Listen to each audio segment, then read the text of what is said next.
A Midsummer Night's Dream by William Shakespeare. Act 5. Scene 1. Athens. The Palace of Theseus. Enter Theseus, Hippolyta, Philostrate, lords and attendants. 'Tis strange, my Theseus, that these lovers speak of. More strange than true. I never may believe these antique fables, nor these fairy toys. Lovers and madmen have such seething brains, such shaping fantasies, that apprehend more than cool reason ever comprehends. The lunatic, the lover, and the poet are of imagination all compact. One sees more devils than vast hell can hold. That is, the madman. The lover, all is frantic, sees Helen's beauty in a brow of Egypt. The poet's eye, in fine frenzy rolling, doth glance from heaven to earth, from earth to heaven. And as imagination bodies forth the forms of things unknown, the poet's pen turns them to shapes, and gives to airy nothing a local habitation and a name. Such tricks hath strong imagination, that if it would but apprehend some joy, it comprehends some bringer of that joy, or in the night, imagining some fear, how easy is a bush, supposed a bear. But all the story of the night told over, and all their minds transfigured so together, more witnesseth than fancy's images, and grows to something of great constancy. But howsoever, strange and admirable. Here come the lovers, full of joy and mirth. Enter Lysander, Demetrius, Hermia, and Helena. Joy, gentle friends, joy and fresh days of love accompany your hearts. More than to us wait in your royal walks, your board, your bed? Come now, what masks, what dances shall we have, to wear away this long age of 3 hours between our after-supper and bedtime? Where is our usual manager of mirth? What revels are in hand? Is there no play to ease the anguish of a torturing hour? Call Philostrate. Here, mighty Theseus. Say, what abridgment have you for this evening? What mask? What music? How shall we beguile the lazy time, if not with some delight? There is a brief how many sports are ripe. Make choice of which your highness will see first. Giving a paper. Reads, The battle with the centaurs, to be sung by an Athenian eunuch to the harp. Will none of that. That have I told my love and glory of my kinsman Hercules. The riot of the tipsy bacchanals, tearing the Thracian singer in their rage. That is an old device, and it was played when I from Thebes came last a conqueror. The thrice 3 muses mourning for the death of learning, late deceased in beggary. That is some satire, keen and critical, not sorting with a nuptial ceremony. A tedious brief scene of young Pyramus and his love Thisbe, very tragical mirth. Merry and tragical, tedious and brief, that is, hot ice and wondrous strange snow. How shall we find the concord of this discord? A play there is, my lord, some 10 words long, which is as brief as I have known a play. But by 10 words, my lord, it is too long, which makes it tedious. For in all the play there is not 1 word apt, 1 player fitted. And tragical, my lord, it is, for Pyramus therein doth kill himself, which when I saw rehearsed, I must confess made mine eyes water, but more merry tears the passion of loud laughter never shed. What are they that do play it? Hard-handed men that work in Athens here, which never laboured in their minds till now, and now have toiled their unbreathed memories with this same play against your nuptial. And we will hear it. No, my noble lord, it is not for you. I have heard it over, and it is nothing in the world, unless you can find sport in their intents, extremely stretched and conned with cruel pain, to do you service. I will hear that play, for never anything can be amiss when simpleness and duty tender it. Go, bring them in, and take your places, ladies. Exit Philostrate. I love not to see wretchedness o'ercharged, and duty in his service perishing. Why, gentle sweet, you shall see no such thing. He says they can do nothing in this kind. The kinder we, to give them thanks for nothing. Our sport shall be to take what they mistake. And what poor duty cannot do, noble respect takes it in might, not merit. Where I have come, great clerks have purposed to greet me with premeditated welcomes, where I have seen them shiver and look pale, make periods in the midst of sentences, throttle their practised accent in their fears, and in conclusion dumbly have broke off, not paying me a welcome. Trust me, sweet, out of this silence yet I picked a welcome, and in the modesty of fearful duty I read as much as from the rattling tongue of saucy and audacious eloquence.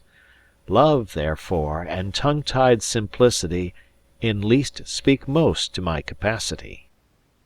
Re-enter Philostrate. So please your grace, the prologue is addressed. Let him approach. Flourish of trumpets. Enter Quince for the prologue. If we offend, it is with our good will, that you should think we come not to offend, but with good will, to show our simple skill, that is the true beginning of our end. Consider then we came but in despite. We do not come as minding to content you. Our true intent is, or for your delight we are not here, that you should here repent you. The actors are at hand, and by their show you shall know all that you are like to know. This fellow doth not stand upon points. He hath rid his prologue like a rough colt. He knows not the stop. A good moral, my lord. It is not enough to speak, but to speak true. Indeed, he hath played on his prologue like a child on a recorder, a sound, but not in government. His speech was like a tangled chain, nothing impaired, but all disordered. Who is next? Enter Pyramus and Thisbe, Wall, Moonshine, and Lion. Gentles, perchance you wonder at this show, but wonder on, till truth makes all things plain. This man is Pyramus, if you would know. This beauteous lady Thisbe is certain. This man with lime and rough cast doth present Wall, that vile wall which did these lovers sunder, and through Wall's chink poor souls they are content to whisper. At the which let no man wonder, this man with lanthorn, dog, and bush of thorn presenteth Moonshine. For if you will know, by moonshine did these lovers think no scorn to meet at Ninna's tomb, there to woo. This grisly beast, which Lion hight by name, the trusted Thisbe coming first by night, did scare away, or rather did affright. And as she fled, her mantle she did fall, which Lion vile with bloody mouth did stain. Anon comes Pyramus, sweet youth and tall, and finds his trusty Thisbe's mantle slain. Whereat with bloody blameful blade, he bravely broke his boiling bloody breast, and Thisbe tearing in a mulberry shade, his dagger drew and died. For all the rest let Lion, Moonshine, Wall, and lovers twain, at large discourse while they here do remain. Exeunt Prologue, Thisbe, Lion, and Moonshine. I wonder if the lion be to speak. No wonder, my lord. One lion may, when many asses do. In this same interlude it doth befall that I, one Snout by name, present a wall, and such a wall as I would have you think that had in it a crannied hole or chink through which the lovers, Pyramus and Thisbe, did whisper often very secretly. This loam, this rough cast, and this stone doth show that I am that same wall. The truth is so. And this the cranny is, right and sinister, through which the fearful lovers are to whisper. Would you desire Lime and Hare to speak better? It is the wittiest partition that ever I heard discourse, my lord. Enter Pyramus. Pyramus draws near the wall. Silence. O grim-look night, O night with hue so black, O night which ever art when day is not, O night, O night, alack, alack, alack. I fear my Thisbe's promise is forgot. And thou, O wall, O sweet, O lovely wall, that stands between her father's ground and mine. Thou wall, O sweet and lovely wall, show me thy chink, to blink through with mine eyne. Wall holds up his fingers. Thanks, courteous wall. Jove shield thee well for this. But what see I? No Thisbe do I see. O wicked wall, through whom I see no bliss. Cursed be thy stones for thus deceiving me. The wall, methinks, being sensible, should curse again. No, in truth, sir, he should not. Deceiving me is Thisbe's cue. She's to enter now, and I'm to spy her through the wall. You shall see. It will fall pat, as I told you. Yonder she comes. Enter Thisbe. O wall, full often hast thou heard my moans for parting my fair Pyramus and me. My cherry lips have often kissed thy stones with lime and hair knit up in thee. I see a voice. Now will I to the chink, to spy, and I can hear my Thisbe's face. Thisbe! My love! Thou art my love, I think. Think what thou wilt. I am thy lover's grace, and like Lemander am I trusty still. And I like Helen till the fates me kill. Not Shafalus to Procrus was so true.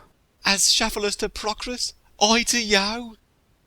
Oh, kiss me through the hole of this vile wall. I kiss the wall's hole, not your lips at all. Wilt thou at Ninny's tomb meet me straight away? Tide life, tide death, I come, without delay. Exeunt Pyramus and Thisbe. Thus have I, wall, my part discharged so, and being done, thus wall away doth go. Exit. Now is the mural down between the two neighbours. No remedy, my lord, when walls are so wilful to hear without warning. This is the silliest stuff that ever I heard. The best in this kind are but shadows, and the worst are no worse, if imagination amend them. It must be your imagination, then, and not theirs. If we imagine no worse of them than they of themselves, they may pass for excellent men. Here comes two noble beasts in, a man and a lion. Enter Lion and Moonshine. You, ladies, whose gentle hearts do fear the smallest monstrous mouse that creeps on floor, may now perchance both quake and tremble here, when lion rough in wildest rage doth roar. Then know that I, one snug the joiner am, a lion fell, nor else no lion's dam. For if I should as lion come in strife into this place, 'twere pity on my life. A very gentle beast, of a good conscience. The very best at a beast, my lord, that e'er I saw. This lion is a very fox for his valour. True, and a goose for his discretion. Not so, my lord, for his valour cannot carry his discretion, and the fox carries the goose. His discretion, I am sure, cannot carry his valour, for the goose carries not the fox. It is well. Leave it to his discretion, and let us listen to the moon. This lanthorn doth the horned moon present. He should have worn the horns on his head. He is no crescent, and his horns are invisible within the circumference. This lanthorn doth the horned moon present. Myself, the man in the moon, do seem to be. This is the greatest error of all the rest. The man should be put into the lanthorn. How is it else the man in the moon? He dares not come there for the candle, for, you see, it is already in snuff. I am aweary of this moon. Would he would change. It appears by his small light of discretion that he is in the wane, but yet, in courtesy, in all reason, we must stay the time. Proceed, moon. All that I have to say is to tell you that the lanthorn is the moon, I, the man in the moon, this thorn bush, my thorn bush, and this dog, my dog. Why, all these should be in the lanthorn, for all these are in the moon. But silence, here comes Thisbe. Enter Thisbe. This is old Nilly's tomb. Where is my love?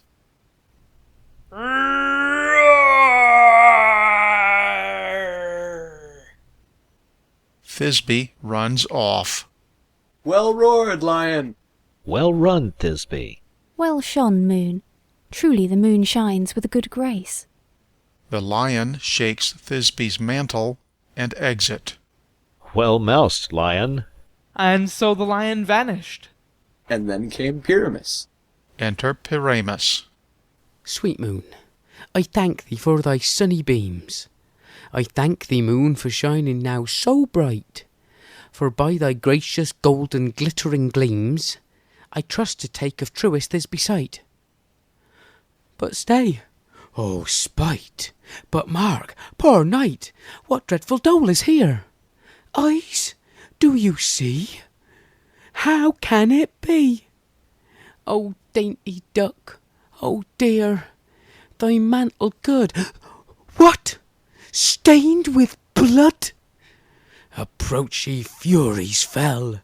O fates, come, come, cut thread and thrum, quail, crush, conclude, and quarrel. This passion and the death of a dear friend would go near to make a man look sad. Beshrew my heart, but I pity the man. Oh, wherefore, nature, didst thou lion's frame, since lion vile hath here deflowered my dear, which is... No, which was the fairest dame that lived, that loved, that liked, that looked with cheer. Come, tears confound, out, sword and wound the pap of Pyramus. Aye, that left pap, where art doth hop. Stabs himself. Thus die I. Thus.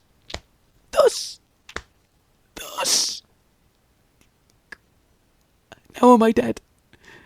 Now am I fled. My soul is in the sky. Tongue, lose thy light. Moon, take thy flight. Exit moonshine. Now, die.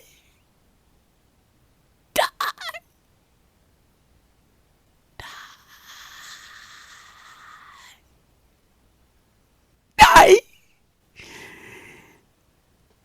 Die. Dies. No die, but an ace for him, for he is but one. Less than an ace, man, for he is dead, he is nothing. With the help of a surgeon he might yet recover and prove an ass. How chance moonshine is gone before Thisbe comes back and finds her lover? She will find him by starlight. Here she comes, and her passion ends the play. Re-enter Thisbe.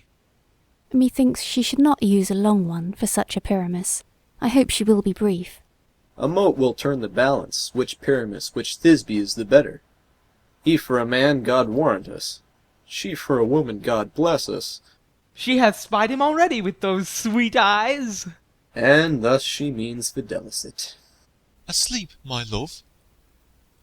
What? Dead, my dove? O Pyramus, arise! Speak, speak!